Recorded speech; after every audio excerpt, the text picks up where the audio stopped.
Minnesota Vikings are looking to spruce up the offensive line, and they really lean into it in the draft. And everyone and their mom's talking about second-round pick Ezra Cleveland, as well as seventh-round pick out of Washburn University. Go Ichabod's Kyle Big Hinton / Chris Hinton.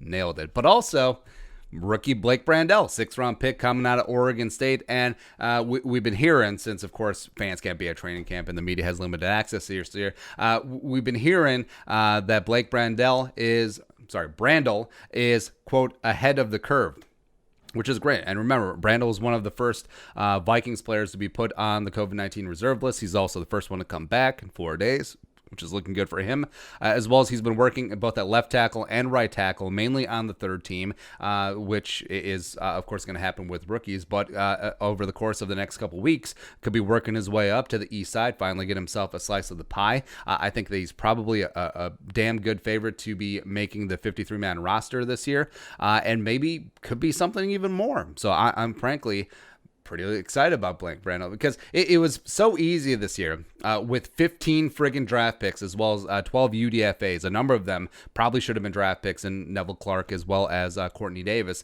It was easy to get lost in the shuffle, especially on offensive line when, of course, Kyle Hinton, the small school, just absolute freak of nature, plus Ezra Cleveland, who's my guy. So Brandel got a little bit lost in the shuffle, at least for me personally. I think for fans as well in general. So a little bit of background on him. Sixth-round pick, number 203 overall, coming out of the Oregon State University. 6'7", 308. Started 48 straight games for the Beavers. 4-year starter. Last season played 839 snaps at left tackle for the Beavers and quarterback Jake Luton.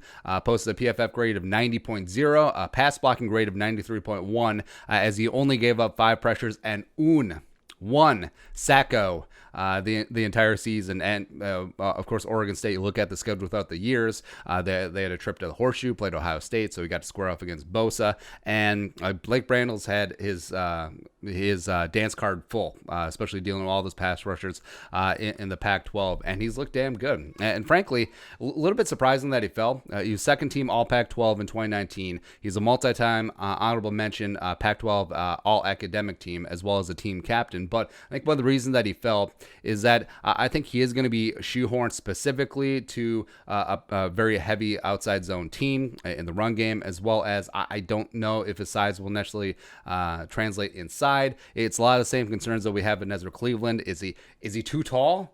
He's too tall for her. Is he too tall to play inside a guard? Can he play with enough leverage? Is center of gravity too high? It's potential, but also he is like a decent athlete. He's not a freak of nature like Brian O'Neill or Ezra Cleveland, but ran a 4.31 40, 31-inch verge, 29 reps on the bench, as well as a small thing on the bench. When you have giant arms, that's more distance. It just seems like a small thing, but it's funny to me. Also, decent short shuttle and 3 cones, but again, not mind-blowing, not Brian O'Neill, Ezra Cleveland level athleticism. But I don't think it'll be this year, given the weirdness of the offseason. I think coaching staffs are going to be even more conservative than usual. I think that the swing backup tackle job will still be Rashad Hill, but I do think that Blake Brandel is a pretty heavy favorite to be making the 53-man roster this year, and eventually he could take over that swing tackle job from Rashad Hill, who came back on a 1-year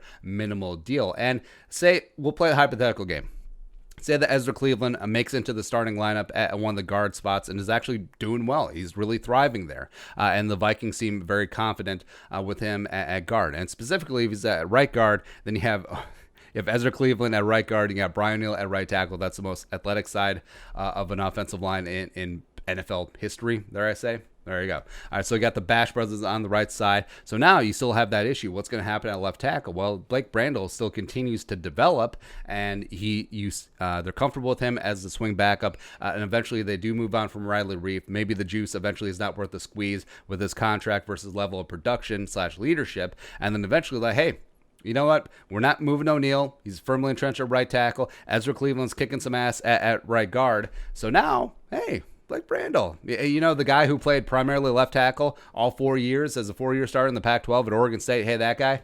Hey, why don't you give it a shot? Why don't you step on up? And I actually think that if he is going to start anywhere in the NFL, I think it does specifically have to be left tackle. I think his physical traits and attributes does lend that to be at that specific position. And specifically for the Vikings in running a heavy outside zone scheme, I think it does make a lot of sense.